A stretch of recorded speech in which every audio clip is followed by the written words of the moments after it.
ఈరోజు జరుగుతున్న మహానాడుకు ప్రపంచవ్యాప్తంగా, దేశవ్యాప్తంగా, రాష్ట్ర వ్యాప్తంగా పార్టిసిపేట్ చేస్తున్న డెలిగేట్స్ అందరికీ కూడా నా ఉదయ నమస్కారం. ఈరోజు ప్రధానమైన విషయం రామారావు గారికి సంబంధించింది. ఎన్టీ రామారావు గారు ఆర్జే దైవం మనందరికీ కూడా, మాబోటి వ్యక్తులను ఈ రోజున ఈ స్థానంలో ఉండటానికి ప్రధాన కారకులు. ఆయన చలనచిత్ర నటుడిగా ఉన్న రోజుల్లోనే మేమందరం అభిమాన సంఘంగా ఉన్నాం. ఆ రోజుల్లో ఆయన ఎదుర్కొంటున్న సమస్యలు కూడా మేమందరం చూసిన వాళ్ళం.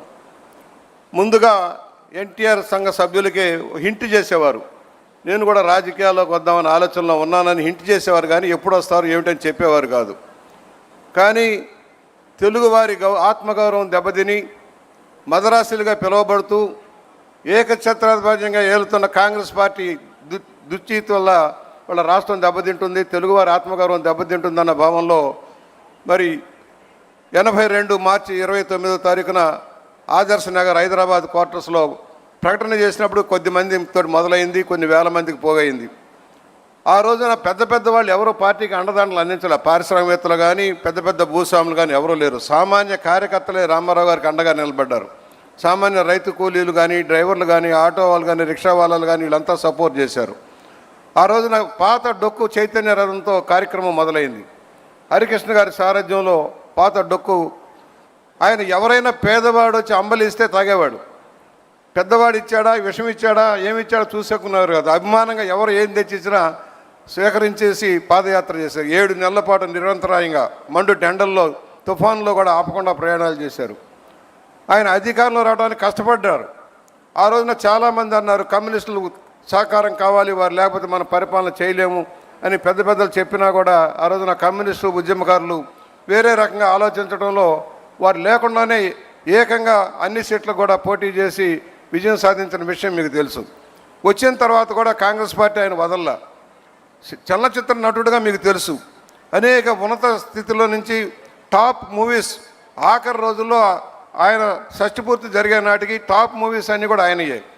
ఎక్కడ కూడా 300 రోజులు 200 రోజులు ఆడాయి చలనచిత్రాలన్నీ కూడా. బొబ్బిలిపులి, కొండబిడ్సింహం, జస్టిస్ చౌదరి లాంటి సినిమాలు, వేటగాడు లాంటి సినిమాలు భారీగా నడిచే రోజుల్లో ఆయన రాజకీయాల్లోకి వచ్చారు. ఆ రోజున టాప్ 100 మందిలో ఒక్కడే టాప్ లెవెల్లో ఉండేది. అలాంటి వ్యక్తి రాజకీయాల్లోకి వచ్చి నీతివంతమైన పరిపాలన ఆదించడం కోసం ముందుకు వచ్చారు. ఎదుర్కొన్నారు, సమస్యలు ఎదుర్కొన్నారు. నాదెండ్ల భాస్కరరావు సెకండ్ నడ్డు పెట్టి ఏ విధంగా దెబ్బతీశారో మనం చూసాం. దానికి కారణాలు మనకు తెలుసు. ఆయన అత్యుత్సాహం. మేము చిన్న సంఘటన చెబుతా, భాస్కరరావు ఉదంతానికి చెబుతున్నా. మేమందరం అన్నగారి దగ్గరికి వెళ్ళాం. అధికారులు ఉద్యమంలోకి వెళ్తూ ఉన్నారు. ఉద్యమంలోకి వెళ్తున్నప్పుడు వారు చెప్పారు, వారు కొంత జీతాలు పెంచమంటున్నారు, వారు కొన్ని కోరికలు కోరుతున్నారు, తీరుద్దామని చెబితే అక్కడ ఆయన అన్నమాట ఏంటంటే, భాస్కరరావు గారు ఆర్థిక శాఖ మంత్రిగా కుదరదు, అవధ్ అన్నగారు ఇది ఖచ్చితంగా మనం దెబ్బతిన్నాం, కుదరదని చెప్పారు. అయిన తర్వాత ఆయన బయలుదేరారు. ఆయన వెనకమాల మేము బయలుదేరాం. 2 ఛానల్స్ మధ్య వెళ్తున్నప్పుడు అధికారులు వచ్చారు. అధికారులు వచ్చి అడిగినప్పుడు ఆయన చెప్పింది ఏంటంటే, మూర్ఖుడయ్యా, వింటం లేదా, నేను చెప్పాను ఇవ్వద్దామని అన్నాడు. ఇవ్వమని చెప్పింది రామారావు గారు, ఇవ్వద్దని చెప్పింది భాస్కరరావు గారు. ఉద్యోగులకు ఇచ్చిన సందేశం ఏంటంటే రామారావు గారు వద్దన్నారని చెప్పే సందేశం. ఏదైతే దెబ్బతిని ఎన్డీఏ కూటమి ఏర్పాటై నేషనల్ ఫ్రంట్ ఏర్పాటైందో, దెబ్బతిన్న కేంద్ర ప్రభుత్వ పెద్దలు భాస్కరరావు గారిని అడ్డుపెట్టి రామారావు గారిని దించడం, పోరాటం, అందరికి చాలా విషయాలన్నీ చెప్పారు. ఏ విధంగా పోరాటం జరిగింది, ఆ పోరాట నిర్వహణలో చంద్రబాబు గారి పాత్ర ఏంటి, మనం అందరినీ కూడగట్టి ఏ విధంగా నడిపారు. నెల రోజుల్లో భారతదేశంలో తిరిగి ఇందిరాగాంధీని జయించి అధికారంలోకి వచ్చిన ఏకైక నాయకుడు నందమూరి తారక రామారావు గారు. అలాంటి వ్యక్తి చలనచిత్రాల్లో మౌటం లేని మహారాజా కాదు, రాజకీయాల్లో కూడా నీతివంతమైన పరిపాలన అందించడం కోసం కృషి చేశారు. ఇవాళ మీరు జగన్మోహన్ రెడ్డిని చూస్తున్నారు. ఆయన తండ్రి నిర్వాహకం కూడా మీకు తెలియాల్సిన అవసరం ఉంది.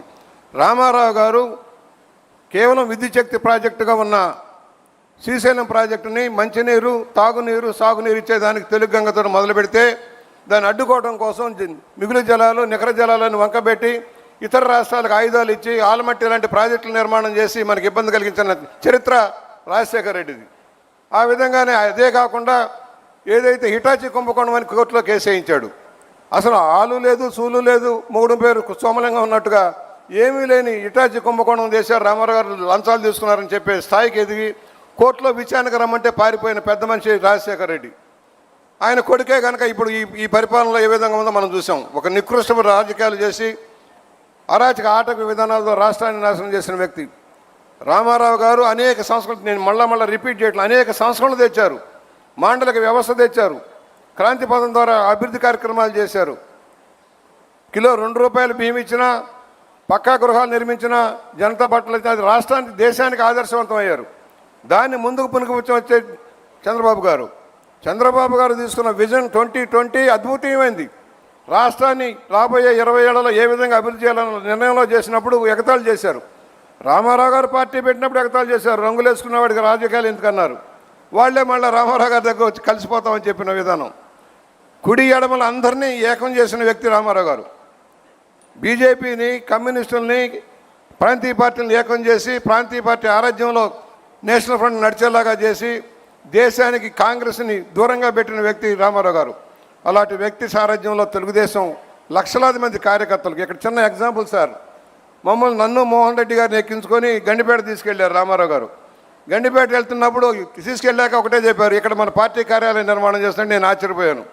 అన్నగారు ఇక్కడికి ఎవరు వస్తారు సార్ ఇంత దూరం అంటే, కాదు మన జాతీయ రాజకీయాల్లోని కొత్త తరాన్ని తయారు చేయాలి, కొత్త నాయకత్వాన్ని తయారు చేయాలి, దానికి ఇదే అనువైంది, నేను కూడా ఇక్కడే ఆశ్రమం కట్టుకుంటానని చెప్పి కార్యక్రమం మొదలుపెడితే, అదే మీ సారథ్యంలో, చంద్రబాబు గారి సారథ్యంలో వేలాది మందికి శిక్షణ ఇచ్చి ఇంతమంది గొప్ప నాయకులను తయారు చేసిన శక్తి గండిపేట కుటీరానికి, గండిపేట పార్టీ కార్యాలయానికి వచ్చింది. నిన్న కూడా లోకేష్ గారు పొదుపు మంత్రం పెట్టి కింద లెవెల్లో కార్యక్రమం చేద్దామంటే మేము అందరం అయ్యిద్దా అవ్వదా, ఎండాకాలం జరగదేమో అని సందేహాలు పెట్టాం. అయినా తాత వరవడిలో మనవడు ఒక పట్టుదల పెట్టాడు, అయ్యి తీరుతుంది, ఈ సెక్టర్ సక్సెస్ అవుద్ది అన్నాడు. 7.5 లక్షల మంది సమీకరించిన శక్తి లోకేష్ బాబు గారిది. అంటే మా పోటీ వాళ్ళకు కూడా మేము పరుగులు తీయబోతున్నాం సార్, బాబు గారు మా మనవడు మమ్మల్ని పరుగులు తీస్తున్నాడు సార్, కొంచెం రక్షించండి, ఆయన స్పీడ్ మేము అందుకోలేకపోతున్నాం, టెక్నాలజీ నేర్చుకోమంటా ఉన్నాడు, మేము టెక్నాలజీ నేర్చుకోవాల్సిన పరిస్థితి వచ్చాం. 7 ఏళ్లలో మార్పు చూస్తున్నాం సార్. మీ కొడుకు కాదు, రాష్ట్రానికి దిక్సూసే కాదు, దేశానికి దిక్సూసిగా మారే రోజులు వస్తూ ఉన్నాయి. Knowledge gained. ఏదో ఎక్కడో దుర్మార్గ పరిపాలన చేసేవాళ్ళు కొంతమంది, రాష్ట్రం కోసం దేశం కోసం కృషి చేసేవాళ్ళు కొంతమంది, దాంట్లో లోకేష్ గారు ఉన్నారు. పులి కడుపున పులే పుడుతుంది, కాకపోతే పెద్ద పులి సాధువు, చిన్న పులి ఉగ్ర నరసింహం, తేడా అంతే. ఈ ఉగ్ర నరసింహం దెబ్బకి ప్రతిపక్షం ఎవడైతే ఉన్నాడో గొడ్డల పార్టీ పరారు ఆయనది రెడ్ బుక్కే కాదు పరిపాలన వికేంద్రీకరణ ద్వారా రాష్ట్రాన్ని సమగ్రంగా నిలబెట్టడం కోసం, తెలుగు జాతి ఐక్యత కోసం, ప్రపంచంలో మన ఖ్యాతిని నిలబెట్టడం కోసం చంద్రబాబు గారు చేస్తున్న కృషిలో ప్రధాన పాత్ర వహిస్తున్న లోకేష్ గారికి కూడా మేము ధన్యవాదాలు తెలియజేస్తూ, యువతరం వచ్చింది, మా తరాలు కూడా అయిపోతాయి. కాకపోతే యువతరం నేర్చుకోవాల్సింది కష్టపడటం. రామారావు గారు నేర్పింది నీతి నిజాయితీలతో కూడుకున్న రాజకీయం, ప్రజల కోసం సంక్షేమం, ప్రజల మధ్య ఉండండి.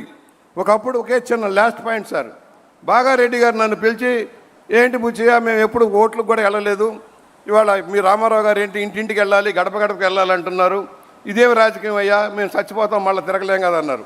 అదే తెలుగుదేశం రామారావు గారు కార్యకర్తల్ని ప్రజలకు చేరువుగా చేశారు, నాయకుల్ని ప్రజలకు జవాబుదారీగా చేశారు. ఇవాళ సామాజిక వర్గాలకు అత్యున్నత స్థానం కల్పించారు. ఇవాళ మీరు మహిళకి కేంద్ర ప్రభుత్వం ఇచ్చినా ఇవ్వకపోయినా మేము 33% పైచీలకు ఇస్తామని చెప్పినందుకు మీకు ధన్యవాదాలు సార్. వంటింటికి పరిమితమైన మహిళలు ఇవాళ ముందుకు వస్తూ ఉన్నారు, వారిని అన్ని రంగాల్లో అద్వితీయంగా విజయం సాధిస్తున్నారు సార్. పురుషులు స్త్రీలు కలిసి ప్రయాణం చేస్తే ఏది సాధ్యమో మీరు నిరూపిస్తూ ఉన్నారు. దానికి చివరిగా ఒకటే, మేము నిన్ననే అడిగా, అయ్యా మేము కాఫీ టిఫిన్లు చేయడమే నేర్చుకున్నాం, రేపు రాబోయేలో వంట కూడా నేర్చుకోవాల్సిన అవసరం ఉంది. ఇదివరకు అమ్మాయిలే వంట చేశారు, ఇప్పుడు మేము కూడా వంట చేస్తామని చెప్పాము. ఆ విధంగా మాకు కూడా తరఫీదేమని కోరుకుంటూ మరొకసారి ఇంత విజయవంతమైన మహానాడుని, ఎన్ని మహానాడులు సార్, మీ కష్టం మీ వృధా పోలేదు. ఇవాళ కార్యకర్తలకు మనోధైర్యం, నాయకులకు మనోధైర్యం, చంద్రబాబు గారు ఉన్నారు, దానికి వారసత్వంగా లోకేష్ గారు వస్తూ ఉన్నారు. ఎంతైనా మళ్ళీ రాష్ట్రాన్ని ముందుకు తీసుకువెళ్తారనే ఒక ఆలోచన విధానాన్ని కల్పించిన మీ అందరికీ ధన్యవాదాలు తెలియజేస్తూ రామారావు గారికి భారతరత్నమని ప్రకటించినందుకు రేపు కేంద్రం మీద ఒత్తిడి తెచ్చి ఇప్పించండి. ఆయనకు అన్యాయం జరిగింది. పద్మభూషణ్ ఇవ్వాల, పద్మవిభూషణ్ ఇవ్వాల, దాదా పల్కే అవార్డు ఇవ్వాల, చిన్న చిన్న వాళ్ళకి ఇచ్చారే కానీ ఎవరికి ఆయన తెలుగుదేశం స్థాపించి కాంగ్రెస్ను మట్టి గడిపారన్న భావనతో ఆయనకి ఏ పదవులు సరిగా ఇవ్వలేదు. ఒక పద్మతితో సరిపెట్టారు. మనకు దయచేసి పట్టుదల వహించి ఈ సంవత్సరం భారతరత్న ఇచ్చేలాగా కృషి చేయమని విజ్ఞప్తి చేస్తూ నమస్కారం, సెలవు. బుచ్చయ్య చౌదరి గారికి ధన్యవాదాలు. ఇదే తీర్మానాన్ని బలపరచవలసిందిగా గుంటూరు వెస్ట్ శాసనసభ్యురాలు సోదరిమణి గల్లా మాధవి గారిని వేదిక మీదకు ఆహ్వానిస్తున్నాం.